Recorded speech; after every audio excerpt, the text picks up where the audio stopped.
First of all, I just want to welcome. A lot of you are coming here from far, so raise your hand if you came here with a plane, private or commercial. Yes, so for all of you, private, of course. Private. Welcome here. We are happy to have you all. It's going to be an interesting activity of a week. We're going to go in the details in a few. Each of you might have some sort of a separate agenda, so we'll be happy to be here to support all your activities and what you need. The idea is really to start with a little bit of introduction of why we're here, give you a little bit of a review of the program, what's happening in the next 2, 3, 4, 5 days, depending on how long you guys staying. And then get into the nitty-gritty of what's happening actually in this economy and specifically in Silicon Valley. We'll have with us one of our longest partners of Crunchbase here that will help us also read the data. And so that's how we're going to kick it off. Before going there, maybe a little bit of introduction of who we are.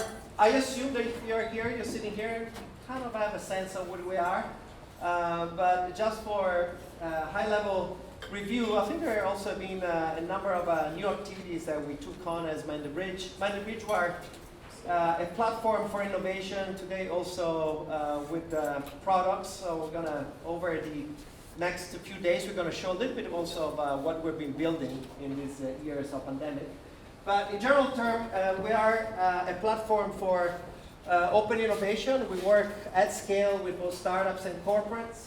Those are some numbers of our activity. We're going to go a little deeper here in some of these details, just to get a sense of also how we're dividing things. On the other side, in addition to food, we also have some startups that will be sitting there, and that space is also dedicated to one-on-one meetings. This is part of activities that we expect to happen and generated by our matching. Again, we're an international entity. This is our headquarters. It's been our headquarters for a number of years, in fact, for 15 years now and counting. We're also very international, so part of the bridge that we build is also, in particular, with international markets. A lot of you here are, as you showed before, traveling from far. Those are some of the geographies where we are directly represented also with our offices and with our antennas. We're going to hear this term antennas quite a few times during these next 2 days.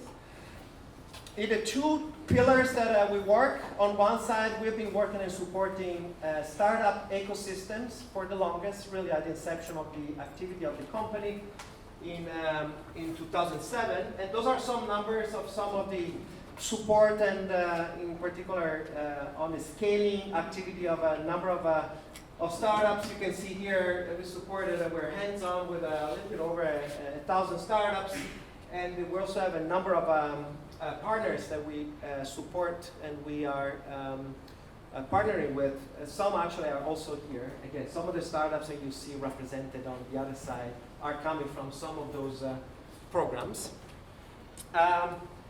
This is what we do for open innovation. As you see, it's a lot of things, but basically the high-level message is that we support and we cover the entire journey of corporate open innovation activities and strategy, really starting from the identification of our processes and internal organizations. We're going to talk about this for a few sessions, but also in the support on the hands-on activity of some of these organizations and these processes. A lot of technology scouting is really the core part of these activities. In the next week is also this matching that we do in support of our corporate clients at different levels, whether they are corporate venture capital, the innovation unit of the corporate, or anything in between.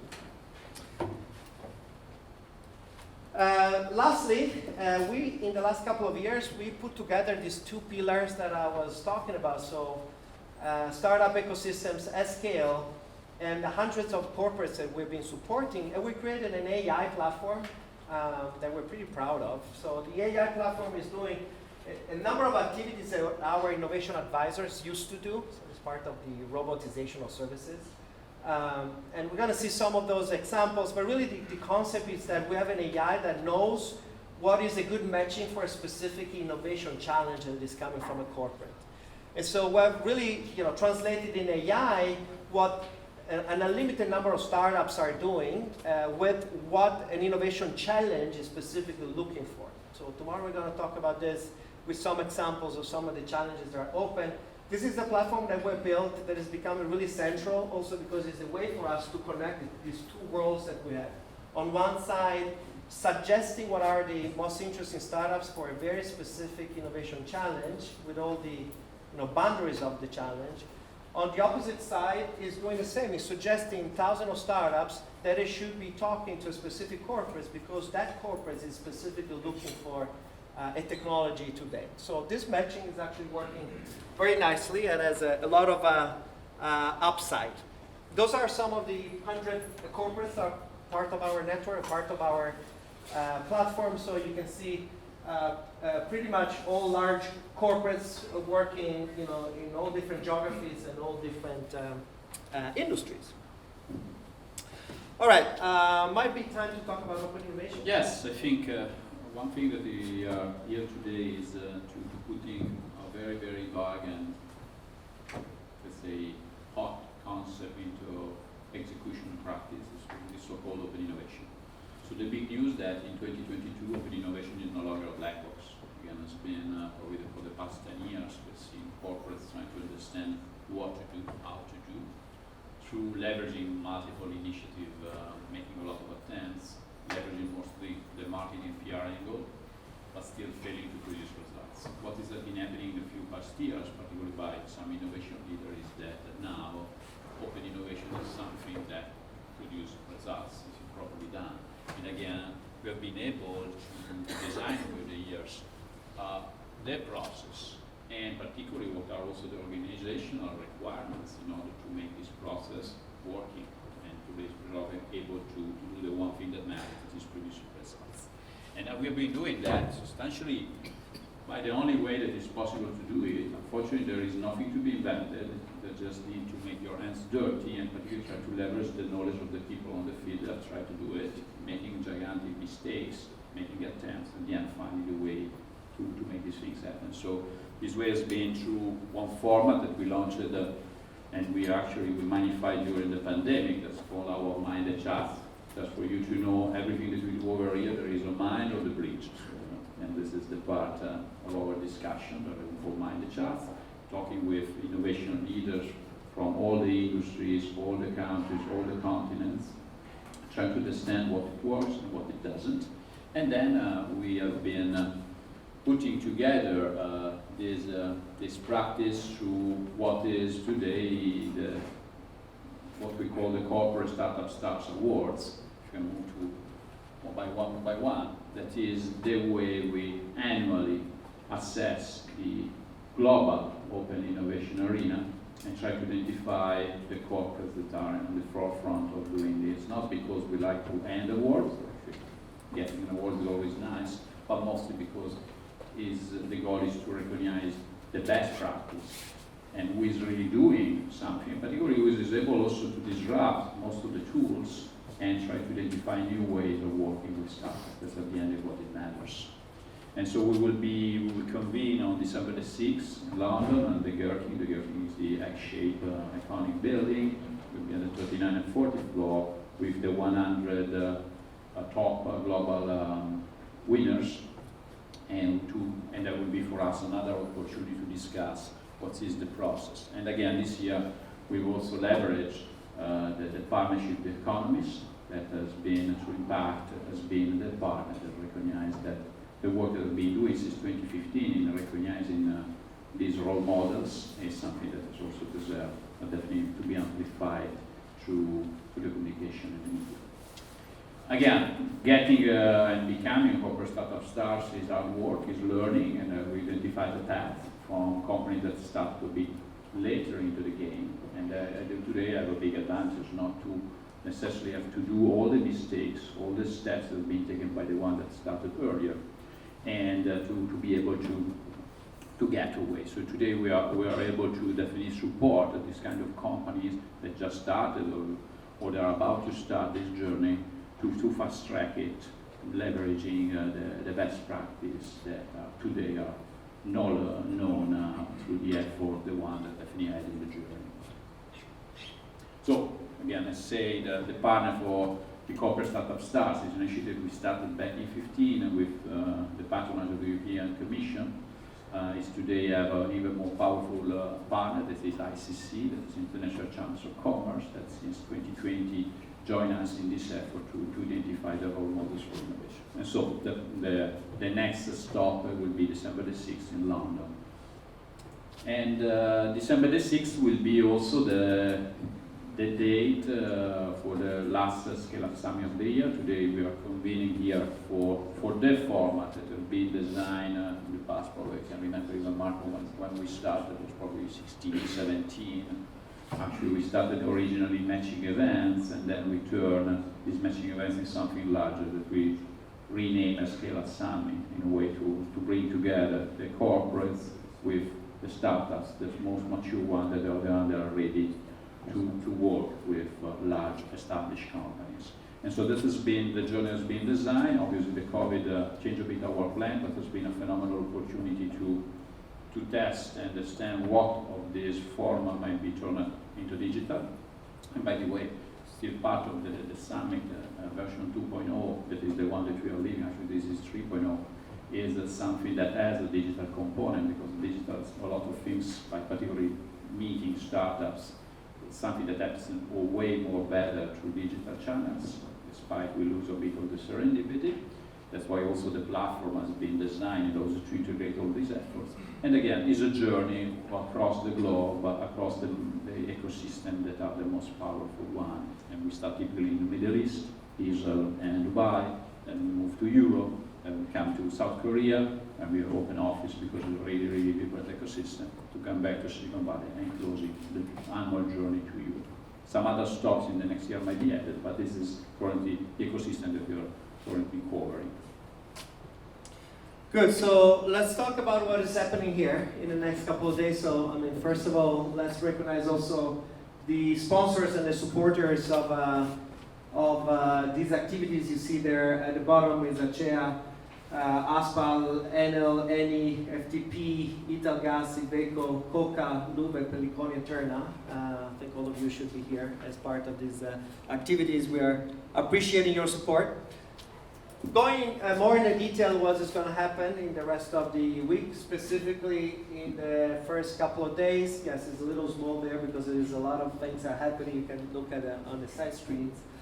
So today we're going to cover really some insights of, as I mentioned before, what's happening in specifically in the economy of innovation, with a deeper dive at what's happening in US and Silicon Valley. That is, as we know, the North Star of the innovation ecosystem. So chances are that things will follow as a result of what's happening here. We are also launching a few reports. You're going to see some copies are here. Most of them now we turn into a green company. We don't print that much paper, but good stuff, a good amount of stuff could be found online. So we're going to cover a little bit of a few of insights of those reports. We try to keep the networking part significant, so we'll have half an hour chunks of networking, because we do think that also one of the beauty of being back into physical networking is to talk to people and get a drink together, or coffee, whatever that is. And then we're going to do a few insights on technology, what we call technology talks. There are a couple of those over the next 2 years. They are, we think, very central, specifically in the world of energy and sustainability, that we think is a common ground for most of you that are here. So today we'll be talking about nuclear fusion. Tomorrow we'll be talking about hydrogen. So two very, I think, central topics that are, I think, affecting most of our lives. So we'll have some deep dives there. We'll have also a panel on the outpost of government organizations are here. That's going to be this afternoon. This is also during the presentation of our reports and our directory that is browsable for everybody. And then we'll have, in the evenings today and tomorrow, we'll have a pitching session. So that's the part where also the startups are playing a role. Startups are invited, are also part of some of the programs that we're running here. So not specifically in your area. We have divided the pitching sessions into industries. So we'll have 4 pitching sessions every day, today and tomorrow, 4:30 to 6. Again, with ideas that I can also produce some extra conversations. And again, we have matching tables on the other side. So feel free to be part of the second part of the day. That's both today and tomorrow. Tomorrow in the morning, we're also going to present some of the what we call the innovation challenges that are from our corporate partners here. So we're going to go overview of what our partners are looking for specifically in terms of technology that we and they are scouting for. After that, we're going to talk about the outpost of corporates. It's one of the major concentrations and major acceleration that we've seen in the last few years. How many corporates are putting an outpost here, and we're going to talk about how this is working and how effective that can be. So the title of this panel is Extracting Value from an Innovation Outpost. Then we talked about hydrogen, and before the startup pitching tomorrow, we'll have a global panel, a panel on how to do business in Silicon Valley and San Francisco. We're thinking that most of you are coming from different regions, so we thought it could be useful to talk with some of the local policymakers here at organizations whose focus is really to support entities like yourself that are starting and or scaling a business here in San Francisco. I'm going to keep the rest of the program is listed there. That's where the customization starts to happen. So that will be depending on your program. We're happy to have a bunch of very interesting speakers. Most of you are here, so take this as an opportunity again to exchange ideas. And now I think is about time to talk about our data and report launches. So I think with that, it's time to call on stage Janae Tiar, the Senior Data Editor for Crunchbase. Janae, thanks. Thank you. Hi, Janae. Hi.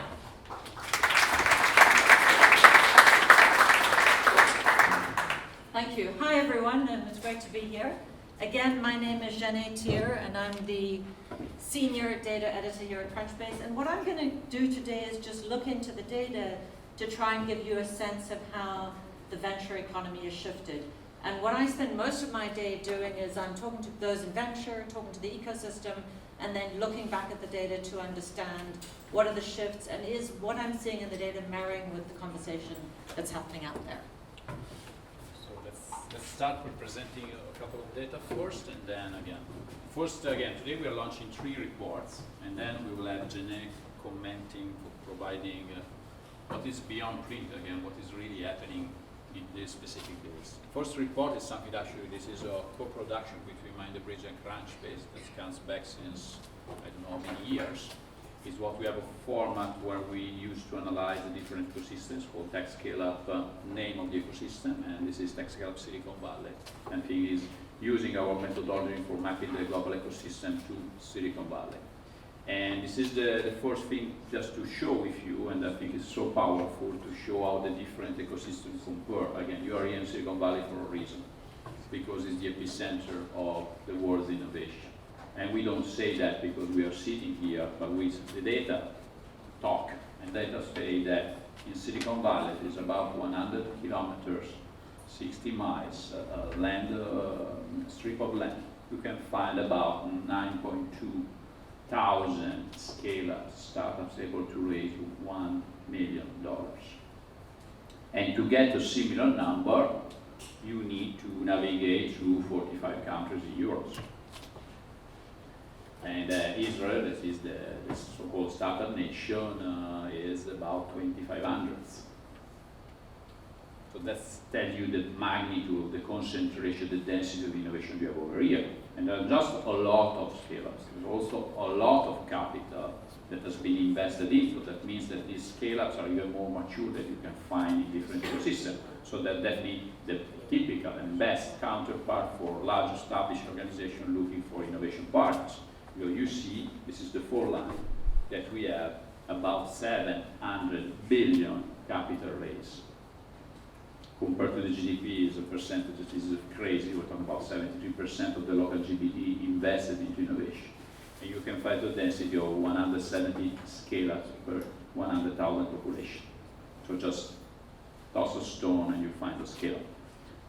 Moving to different ecosystems, you can see that in Europe, compared to the GDP, we're talking about 1.2%, 75% versus 1.2%.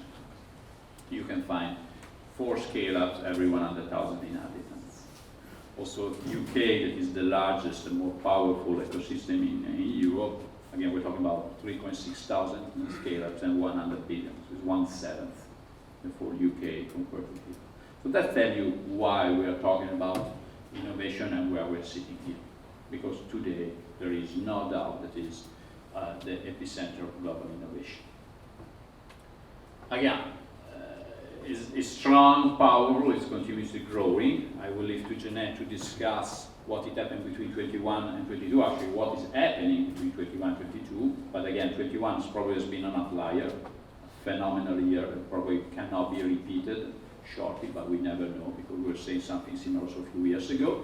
But again, you see the growing trend. The number of scale-ups is the light bar, and the capital raise per year is the blue bar. Again, you see that last year, Silicon Valley produced 680 new scale-ups. This is the number, by the way, is larger than the number that we have accumulated in Italy. Just in 1 year, they put them together. And they able to raise $130 billion in 1 year. So that's gigantic amounts. Next. And again, just to answer the question, is Silicon Valley still Silicon Valley? There are startups that are going all over the US. New Silicon Valleys are popping up in other areas.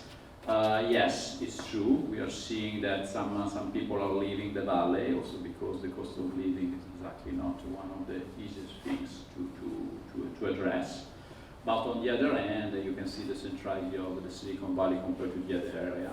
The New York area, we're talking about probably 4,300 versus 9,200 scale-ups. In terms of capital raise, we're talking about 200 billion versus 700 billion.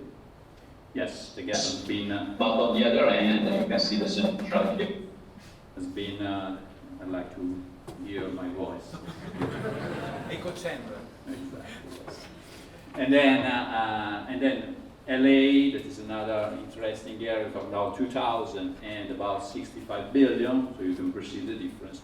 Boston and Cambridge is probably the most similar to Silicon Valley in terms of concentration. We're talking about numbers that are 1,500, so close by to Israel, and 90 billion. And then there is the Texas, Austin, Dallas, Houston, Seattle, Chicago, Atlanta, Miami is growing very fast, but still numbers not yet comparable to the Valley. So this has been the outcomes of the first of the 3 reports that we put together. Yeah, there's a second one, just to give you 10,000 feet view of what you can download from the internet and give you just the highlights, and that will be discussed more in depth tomorrow.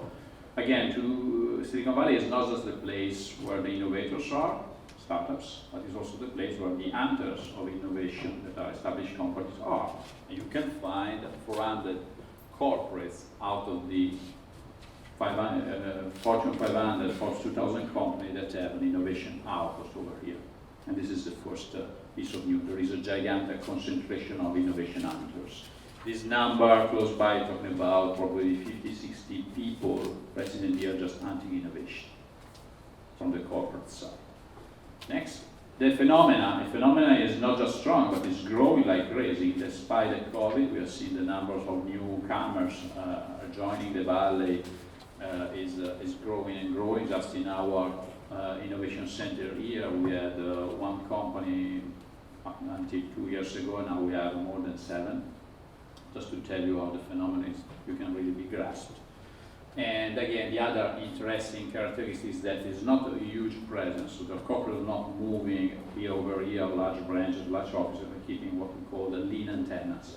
Small group of people, 1, 2, sometimes 3 that are over here, just to act as an antenna and communicating with the headquarters. And again, if you can find your log over here, definitely you have a good site.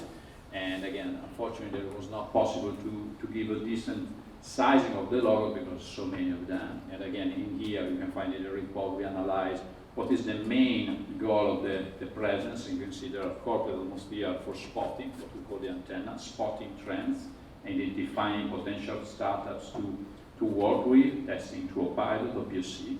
Then we have another area that are corporate. What is the main goal of the presence? You can see the logo, but here would be enough.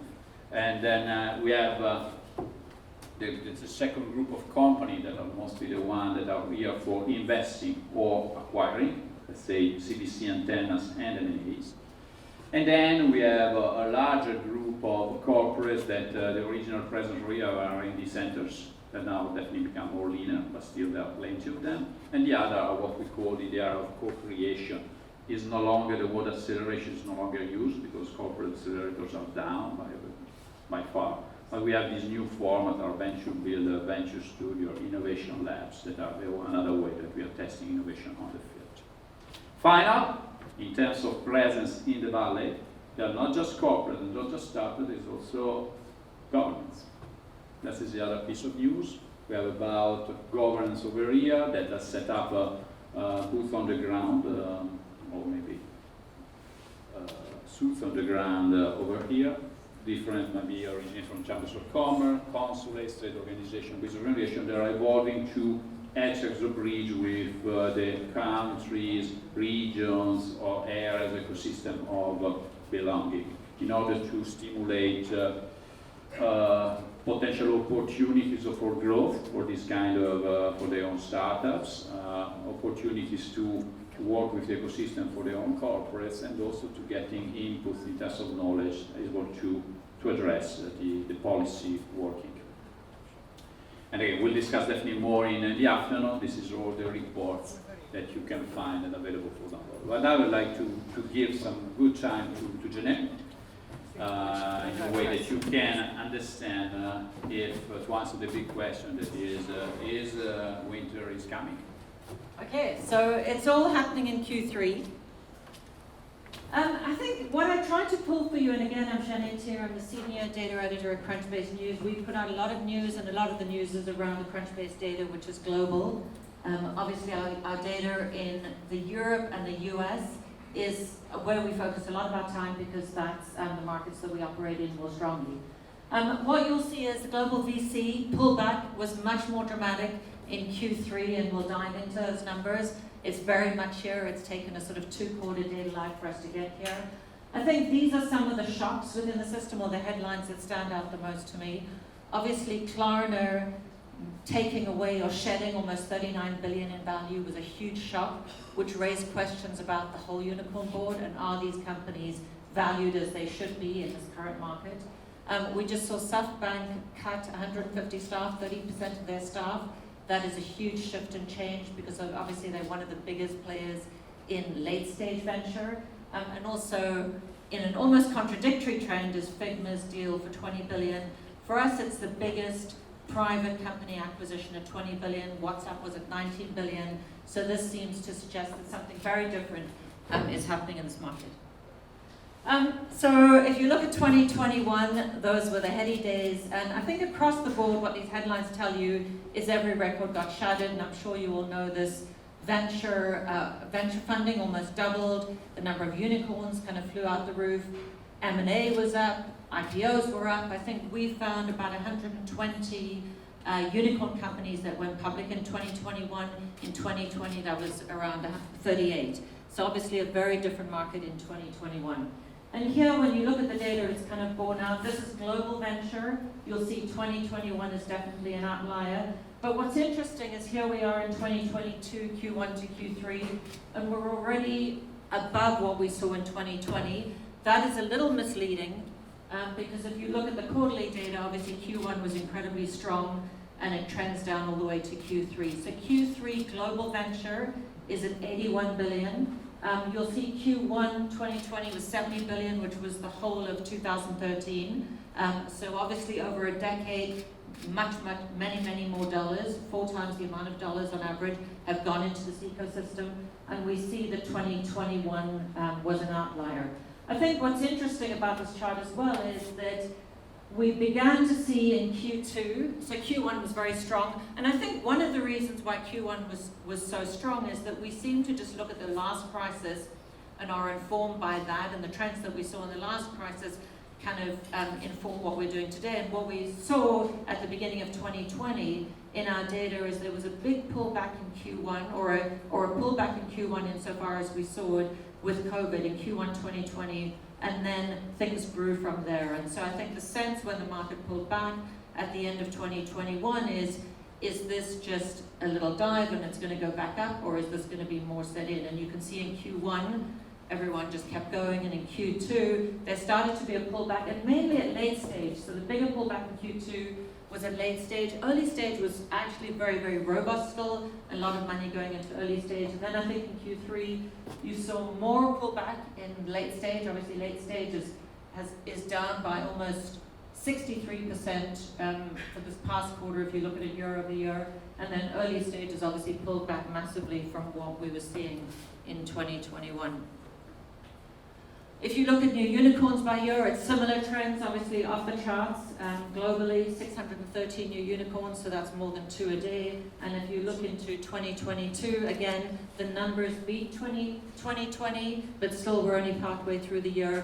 And the biggest cutback was in Q3 as well, around 37. This is the unicorn board, and I think it illustrates something. If you look at the end of 2020, on the unicorn board, we had about 650 companies. So that number in terms of the number of companies on the unicorn board has almost doubled. The amount that those companies have raised has also almost doubled in that time frame, a very short time frame from 2021 through to now. And then obviously the valuation has more than doubled as well. This is what we're covering now. We have a tech layoff board, which is tracking all the tech layoffs that are happening in the industry. Obviously, those crossover ventures, we know Tiger and SoftBank have pulled back massively. If you look at 2021, Tiger led more than 200 rounds over the year, and they participated in more than 300 rounds. So that's more than one funding, or close to more than a funding led every day in 2021 for Tiger. What we are seeing in the public markets is when US and European companies are going public in this market, China is different. We're seeing traditional IPOs. Obviously the numbers are much lower, but when you look at the IPO markets, it's largely SPACs who obviously feel like they need to get out. And what we have written about as well is in this market, we're not seeing companies go out and raise new rounds by and large. They're wanting to just, if they need money, they're just wanting to buff up and do extension rounds and not go out again to the markets. So I guess this summarizes what we just covered, which is more than 50% drop year over year for this past quarter. So it is, the slowdown is really here. Late stage we saw declining earlier, early stage is declining as well quite significantly. Seed is the most robust. I think it's down over 20%. So there is a lot of activity still happening at seed, but obviously that is slowing as well. What we do, what is different about now than 2020 is obviously these growth startups have raised a huge amount of funding. A lot of that money is still on their balance sheet and they can ride this out. And into 2022, unprecedented amounts are raised by multi-stage venture firms. So there's a huge amount of money. Funding has slowed down. It's going to be interesting to watch into the end of the year and into 2023 when there's pressure on some of those venture firms to deploy that money. And that's it. And thank you to Mind the Bridge for inviting us. Thank you, Jeanette.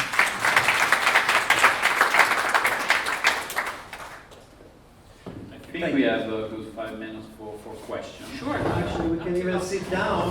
We have a good 5 to 7 minutes of questions. So if you have any interest or doubts about what's happening here now, it might be the right time. Andrea. Hi. We need to Andrea. with a mic so that we can hear in streaming. Hi. Thank you for your presentation. Super interesting. My question is on the last point that you were making about the dry powder, and this is the need to deploy by the end of the year. And I wanted to understand a little bit what do you think is going to be the strategy that they will use to deploy in a very short time the amount of dry powder that they have? Yeah.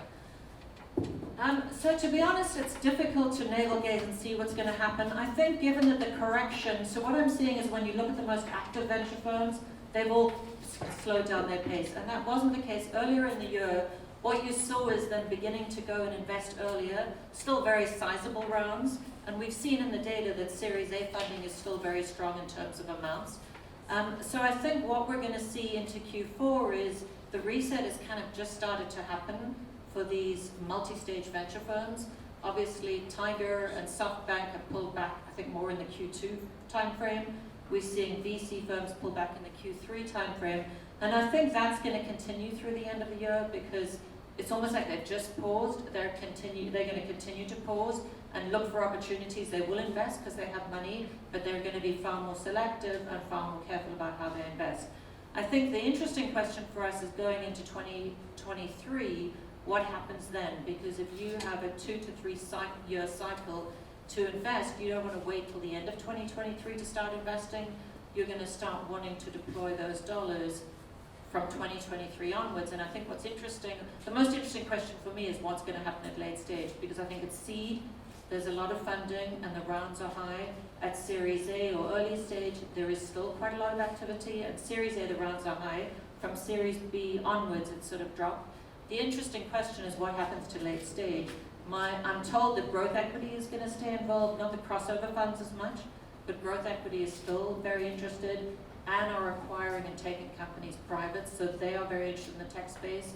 Obviously, these venture firms, I'm going on a bit, have raised huge amounts of money, and so are they the leaders at late stage? Are we going to see what happens to the 900 unicorns that have become unicorns since the beginning of 2021? How are they going to raise? And so for me, a lot of the questions into 2023 is what does late stage look like when the public markets have collapsed? And what's the pressure to invest? And I think we're going to see that play out not this year, but beginning next year.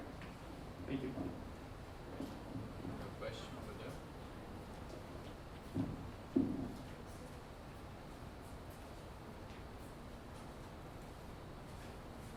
In the meantime that we're waiting for the mic, I have a question that is what you see, again, this is happening in the US. In Europe, if you look at the numbers, still growing, Q2 was strong, Q3 is still good. What will happen in Europe? Because some people say, oh, this is mostly US, it's not about to happen. What you see? Yeah. Actually, looking at our reporting, so Europe hasn't pulled back quite as much, but we did see a shift in Europe in Q3 as well. And the interesting thing for me is when you look at the late stage, and they're global investors, and they're following the same trends. So these global investors are often investing here in North America, they're investing in Europe, and they're investing in Asia. So they're across the board. So I think the late stage trends that we saw beginning in Q2 affected every market. There was definitely a pullback across all markets. And I also am seeing Europe is not as sharp as the US in terms of the cutback, but I am seeing that cutback happen in Europe as well. So all markets, are impacted. The interesting thing about Europe is there is a very strong venture ecosystem now. I just wrote about Northzone, which raised its largest fund ever, $1 billion. They're going to deploy. So there is a lot more money, local money in Europe. Even if the global money for now is drying up, and there's obviously a lot of VCs have moved into Europe as well. So I see similar trends, not as sharp in Europe, but I do see similar trends. There's a question here in the first row.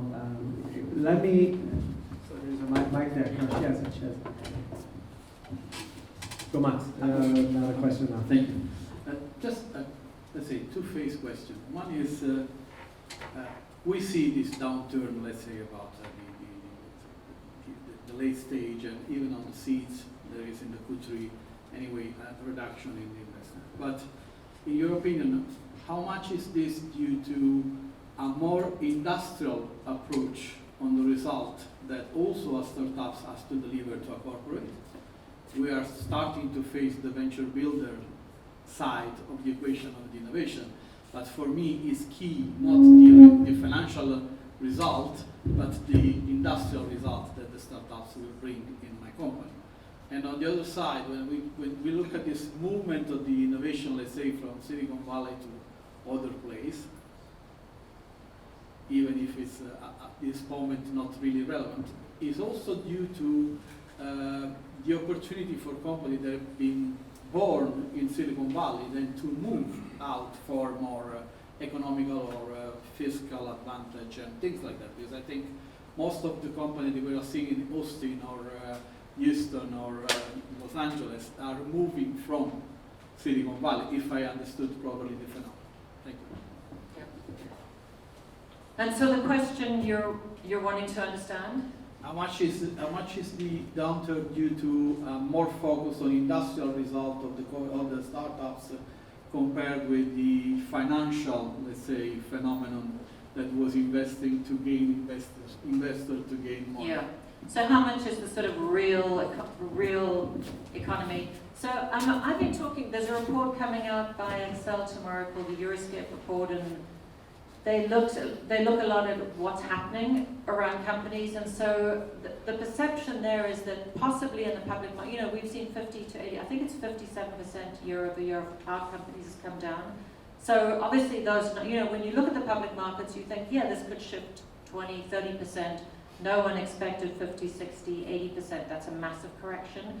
But when you look at the sales for a lot of these companies, there is, you know, with inflation and with a slowing in the markets, there is a slowdown, but the growth rate of slowdown is closer to something like 20%. So you do get the sense that there is a bit of an overcorrection in the market. And looking forward, there is, you know, when you talk to VCs, obviously they have a secular belief, but that some proportion of this will come back. And the focus now is on companies that have significant revenue and can get to profitability. And so the market seems to be, if you have 100 million in ARR, that is a more distinguishing factor than just being a unicorn. And there's some reports looking at the unicorn board and saying, we think something like 20 to 30% of these companies are in that framework. So I think there is a whole shift that will happen in the next year or two around these companies, where the focus is on fundamentals, on profitability, and on companies who are succeeding in the market that have significant revenue. Question. Question here in front. Hi, first of all, thank you very much. It was very interesting data. I learned a lot, and learning from you that we're one of the most valuable company out there in terms of data about startups, that was very important.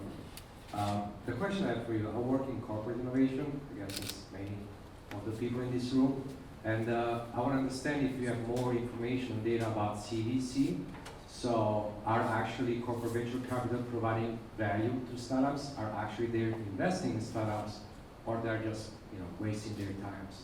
So that would be my question. Okay. And I think you guys might be a better place to answer this. Yes, again, actually we will have a dedicated session on Wednesday afternoon as a bootcamp focused on CVC. Because again, CVC is a peculiar species of investor into startups. There are some good debates internationally if the CVC are the same level of knowledge and competence as the GCs, and then the CVC have typically have different goals, not just pure financial goals, but also strategic goals. And so they are definitely slower to deploy capital, but definitely are supposed to be a bit more patient also to apply the investment that are being done. Again, typically they react a bit less or react slower and then take action slower. And so I do not expect we will see definitely CVC pullback. That is what we are seeing. Actually, we are seeing, on the contrary, that we are still on the wave of 2021, people moving and coming. Obviously, since at the end corporates act based on performance, sometimes quarterly, sometimes annually, we expect that if the performance, the economic performance, the P&L will be impacted, at a certain point they might take some decision to apply. But I believe that is not happening at the same speed at the same time. Probably something we see 2023, 2024-ish, rather than seeing something that is like Europe has a sort of 6 to 9 months delay shift compared to here. I believe the CVC might have probably 1 to 2 years potential shift in terms of reaction and actions. All right, let me ask the last question before we move on, and it's about the Great Resignation. We haven't talked much about, you know, where people are going, where people are working today. It's something that I think has impacted most of the regions. I'm traveling a few continents, and to some extent, the big resignation is something that has an impact. I mean, in our case, during the organization of this event, we had at least 2 speakers, and meanwhile they changed company while we were reaching out to them. And we'll talk about this. What is your take, also as a local player, of what do you think is going to be the impact of this flow of people looking for a new job or looking for a better match? Do you think it's something that will have a positive impact into better outcome of innovation overall? That's what we care about. Yeah, I think, I mean, the biggest shift that you experience here in Silicon Valley is we're at a 200-person company, Crunchbase. We've gone remote first, so we're across the whole of the US. And so I think, leading into the pandemic, there was a huge amount of pressure on this ecosystem. Every single more junior person that I was talking to, all they talked about is where they were changing flats and where they could find a flat and what they were paying for rent.